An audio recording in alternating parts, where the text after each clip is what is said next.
Hey guys, today I'm going to be sharing with you my favorite books of 2015.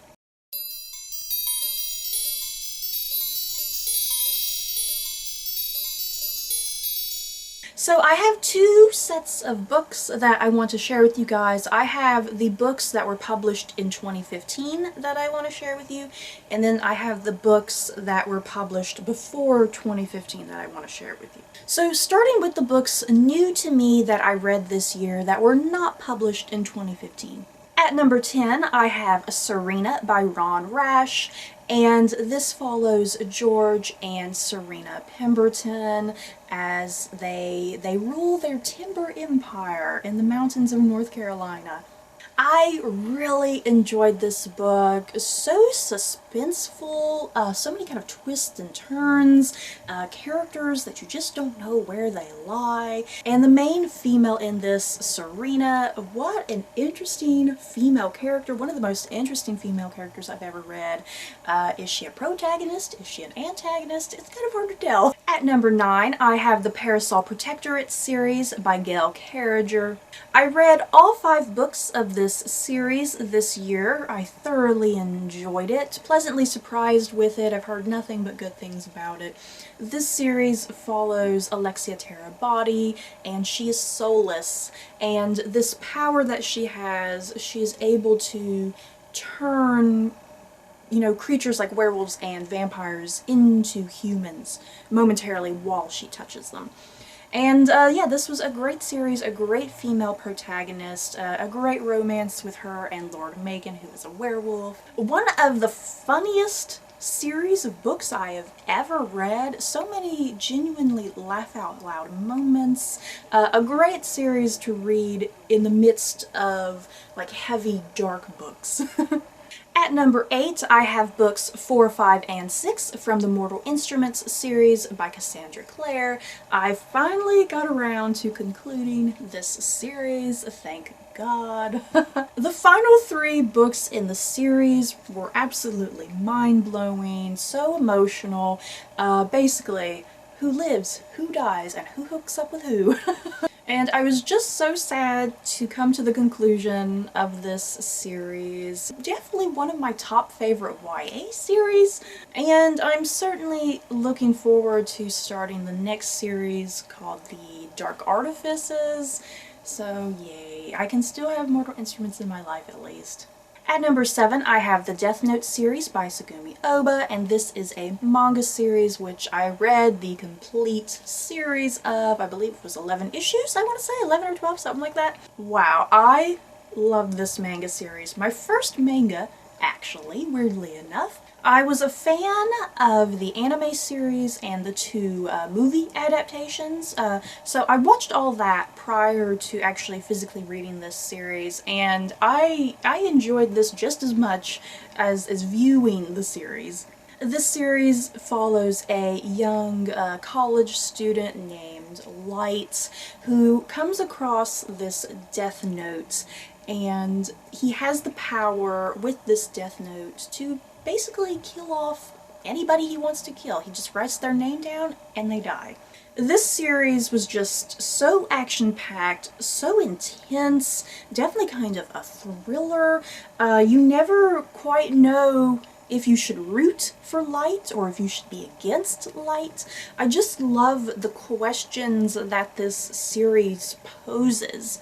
It definitely makes you think about the world, about society, and even about yourself. What would you do if you had the power to kill anybody in the world? At number 6, I have books 4 and 5 from A Song of Ice and Fire series by George R.R. Martin. Woo! What can I say about books 4 and 5? I can't even really talk about books 4 and 5 because it's all spoilers. But man, you guys, books 4 and 5...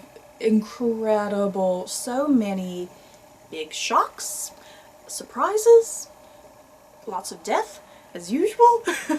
And if you don't know what this series is about, there's something wrong with you. But for those of you who do not know what this series is about, it's about this fantasy world called Westeros, and it's about all of these various different families and houses who are all vying against each other for power and ambition for the Iron Throne. And I tell you what, guys, I need the next book. I need it now. Where is it, George R. R. Martin? Where is it? At number 5, I have Life of Pi by Jan Martel, and this follows a young boy named Pi. He is traveling with his family on a ship across the ocean, but tragedy strikes, the ship sinks, and Pi is trapped on a lifeboat for many, many months, and his only companions are a tiger, a zebra, a hyena, and an orangutan. This was such a beautiful book. I adored it. Plus it has animals. I love books that have animals in it, you guys. I'm a sucker for animals. Just such a moving, poignant story. Touches on a lot of really deep philosophical, theological issues. And a lot of people considered this book to be very monotonous. You know, it takes place entirely out on the open ocean in a lifeboat. That's it. But I was never bored. I always found it very thrilling and exciting and just something kind of always going on. At number 4, I have Jonathan Strange and Mr. Norrell by Susanna Clarke, and this follows two rival magicians in Napoleonic England. And we have this character named Mr. Norrell who is trying to bring back the reputation of English magic, but then in comes Jonathan Strange who threatens the future of English magic. So yeah, a book about magic, has some fairies, has a bit of the Napoleonic Wars in it. It's all very fun and exciting. Definitely a very humorous book. The best way to describe this book, it's a clash of Jane Austen, Charles Dickens, and J.K. Rowling. If you love those three authors, you will probably really enjoy this book as much as I did. And even though this book is 1,000 pages, as you can see, my edition is over 1,000 pages. I had such a great time with this book. It was very difficult to put down.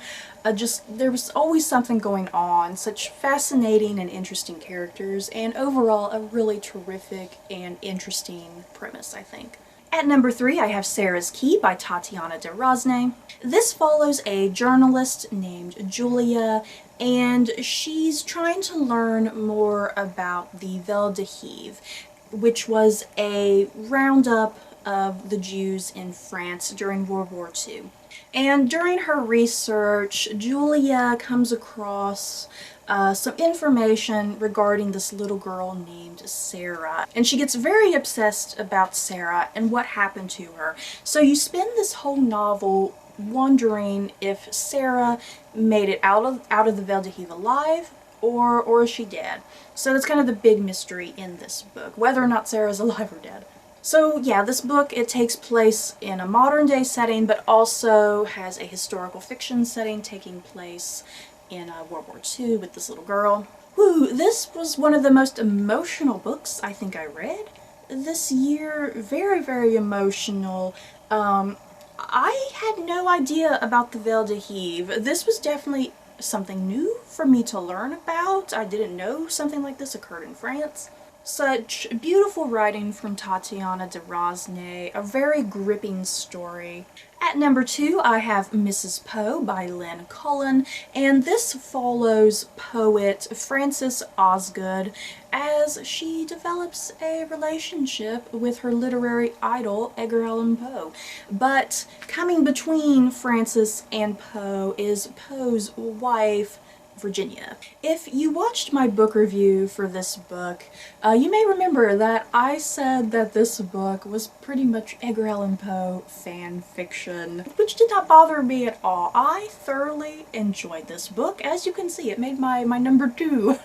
Frances Osgood as a protagonist was just really great to read about. Definitely a very feminist book about, you know, the mid-1800s and the obstacles and struggles that female writers had to endure while their male counterparts didn't have such issues.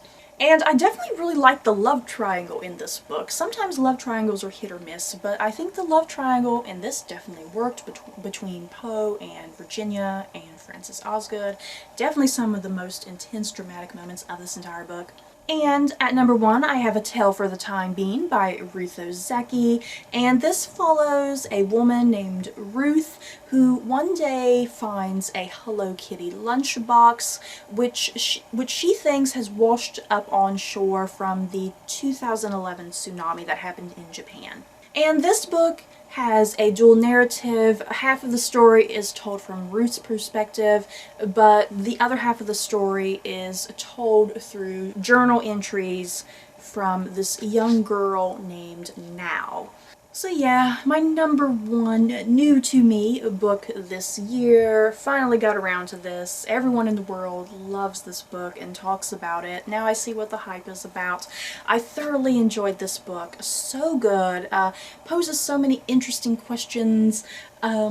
I definitely really liked the dual perspective between Ruth and Now. They both had very unique and different voices, different perspectives of life and living. A very emotional book that really kind of touches you. And yeah, this book, it has some very confusing elements that happen right near the end, but don't let that sway you from reading this book, because despite the confusing ending, this book is well worth it and just so incredibly well written from Ruth Ozeki. So that was my top 10 for new to me books. So moving over to 2015 books that I enjoyed this year, I only have 5. At number 5, I have The Last American Vampire by Seth Grahame-Smith, and this is a sequel to Seth Grahame-Smith's Abraham Lincoln Vampire Hunter, but this book focuses on Henry Sturgis, who is the vampire that helped train Abraham Lincoln into becoming a badass vampire slayer. I love this book, you guys. Seth Grahame-Smith, I just adore his writing style. He has a very particular writing style that kind of gets to me, and I find it so amusing.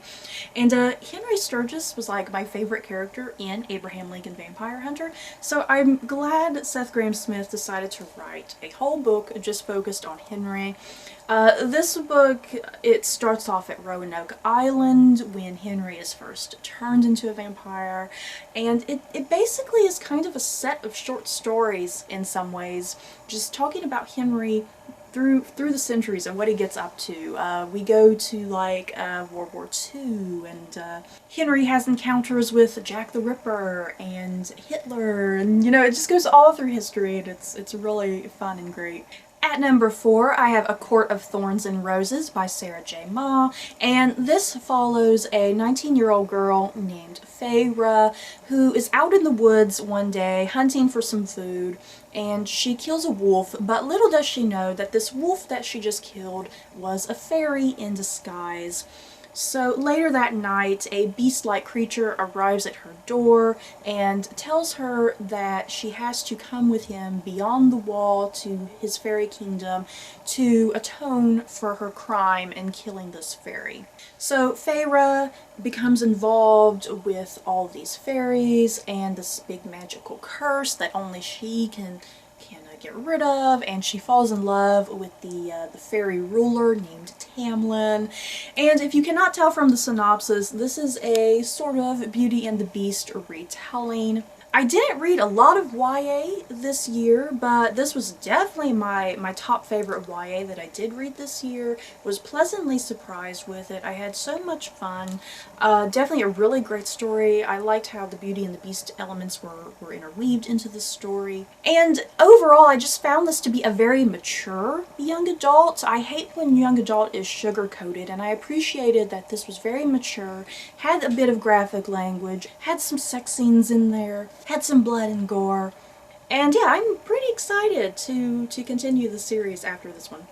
At number 3, I have The Royal We by Heather Cox and Jessica Morgan. This follows an American named Bex who goes to college at Oxford University, and just down the hall from her lives the future King of England, Prince Nick.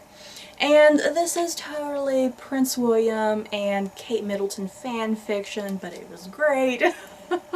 I loved this book. I wasn't really expecting much with it. I'm not a big contemporary reader. Contemporary just doesn't go with me sometimes, but I was very pleasantly surprised with this. Definitely my favorite contemporary book ever. Yeah, if you like the monarchy, the English monarchy, I think you would really love this book. I really love the relationship between Bex and Nick. Definitely the big thing going on in this book for sure. And what I also just particularly liked about this book too, you know, when we think of the English monarchy, we kind of have this fairy tale image in our head. And I like that this book, you know, kind of saying it's not all it's cracked up to be. You know, being a princess is not all it's cracked up to be. Being a royal is not all it's cracked up to be. The royals have their struggles and issues too. And I like that this book explored Bex's journey with her relationship with Nick, and that she's put under a lot of pressure and scrutiny just because she is dating the future King of England. At number 2, I have At the Water's Edge by Sarah Gruen. This follows an American named Madeline, and after some public scandal with her and her husband travel to Scotland with the hopes of capturing some footage of the Loch Ness Monster. And during all of this, they have to deal with the struggles of World War II that is going on around them. Man, this was an amazing book. I read Sarah Gruen's Water for Elephants, which I highly enjoyed, and I was not disappointed with this book. Sarah Gruen continued to amaze me with her writing. I love the story. I love the premise. I loved how the book questions this notion of what is a monster, who is a monster, because you have the horrors of World War II as a backdrop. You have this mythical Loch Ness Monster as a potential threat, but then you also have people themselves who are monsters. So yeah, a truly wonderful, outstanding book. I love this so much, and I definitely cannot wait to see what Sarah Gruen writes next. And you guys, for the longest time, At the Water's Edge was going to be my number 1 for the year. But then I read The Walking Dead Compendium 3. This is my new number 1 for the year. For starters, some of the issues in this book were probably published in 2014, but I'm counting this, just the bind-up as itself, this whole big bind-up, I'm counting it as 2015 since this whole thing was released in 2015. But yeah, oh man, you guys, this third compendium, wow. This compendium comprises of issues 97 through 144. You would think, after 100 issues of a graphic novel series, that things would start to get a little boring and monotonous. But just as you're starting to think that, the author, Robert Kirkman, he does something that completely leaves you with your mouth hanging open in shock and surprise. Obviously, this is a third compendium. I can't talk a lot about it because of spoilers, but oh man, this compendium, there was so many twists and turns and shock after shock after shock, and I just freaking love this.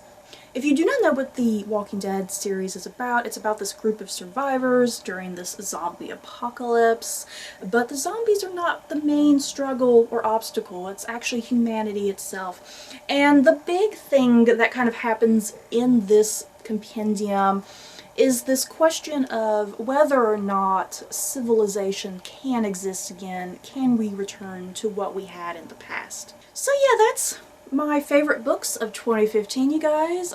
Sorry if this video is really long. I just had a lot of books I wanted to share. In the comments below, let me know what your favorite books of the year were, or if you have a video, send it my way so I can watch it. So that's it for this video. I hope you guys enjoyed. Don't forget to like, comment, and subscribe. And if you like this video, you may like these other videos. Bye, guys.